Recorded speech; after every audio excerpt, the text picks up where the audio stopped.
Hey guys, welcome back to my channel. कैसे हैं आप सब लोग। आज के इस वीडियो में हम ग्लोबल इन्वायरमेंट के बारे में जानने वाले हैं। आज के कॉम्पिटिटिव इन्वायरमेंट में ग्लोबल इन्वायरमेंट को भी समझना बहुत ही ज़्यादा इम्पॉर्टेंट है, as it is also rapidly changing. Due to economic reform, Indian businessman are also out to see beyond the physical boundaries of the country. So आइए समझते हैं ग्लोबलाइजेशन का क्या मतलब होता है। Globalization means several things for several people. It is an integration with the world economy. Globalization refers to the process of integration of world into one huge market. At the company level, globalization means two things. Several manufacturing locations around the world and offer products and services in several diversified industries.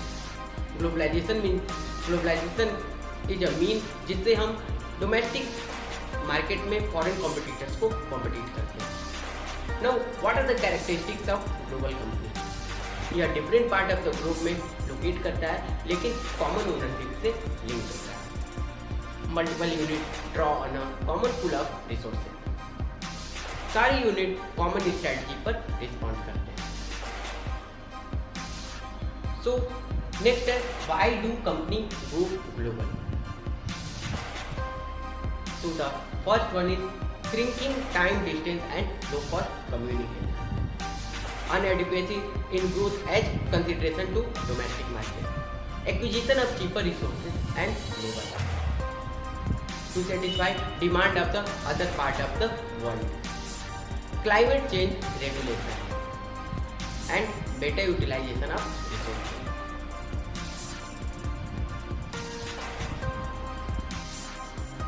Now अब हम लोग globalisation के effect को जानेंगे। So the first one is increasing trend toward privatisation. Government business enterprises को own करने और उन्हें रन करने से विथड्रॉ कर रही है। प्राइवेट इंटरप्राइजेस को ग्रेटर एक्सेस और बिजनेस यूनिट को रन कराने का फ्रीडम दे रही है। नाउ गवर्नमेंट का रोल बस प्राइवेट सेक्टर को सफल होने के लिए इंफ्रास्ट्रक्चर प्रोवाइड करना है। नेक्स्ट है इंटरलिंक्ड एंड इंटरडिपेंडेंट इकोनॉमीज। हर एक कंपनी की prosperity rest of the world interlinked हो जाती है।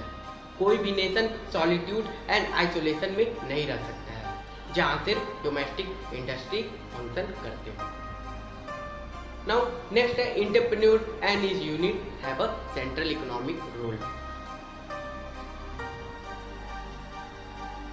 राइट इन्वायरमेंट देने से बिजनेस न्यू प्रोडक्ट को लाने, इनोवेट करने और नेशंस वेल्थ में कंट्रीब्यूट करता है। For the risk he takes in and effort he puts in, the businesses are rewarded with profit. Thus, in emerging world order, the entrepreneur and his unit have a central figure in the process of economic growth and development of nation. Now, next is configuring anywhere in the world. An MNC can locate different operations in different countries on the basis of raw material availability, consumer market and low cost labor.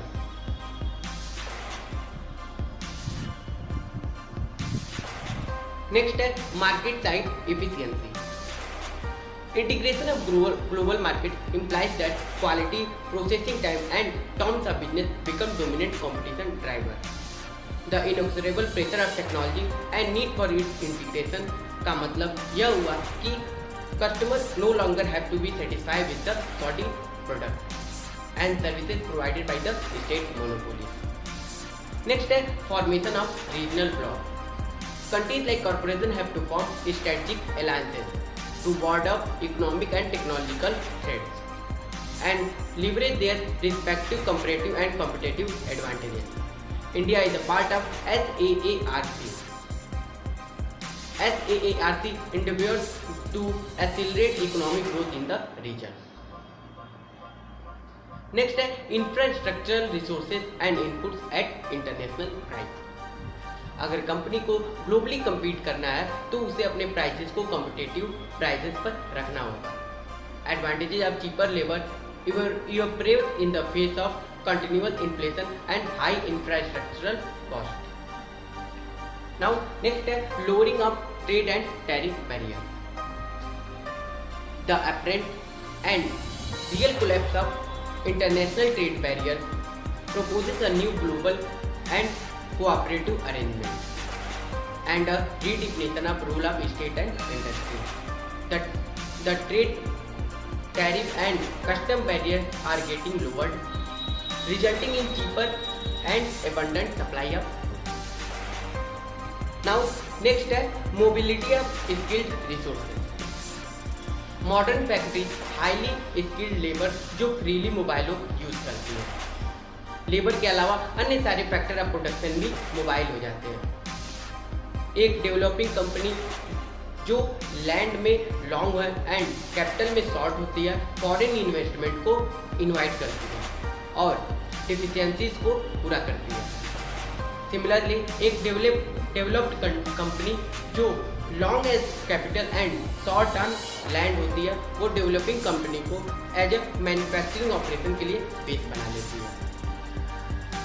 Thus traditional factor of production are no more immobile, they are transferable from any part of the world to any part of the globe.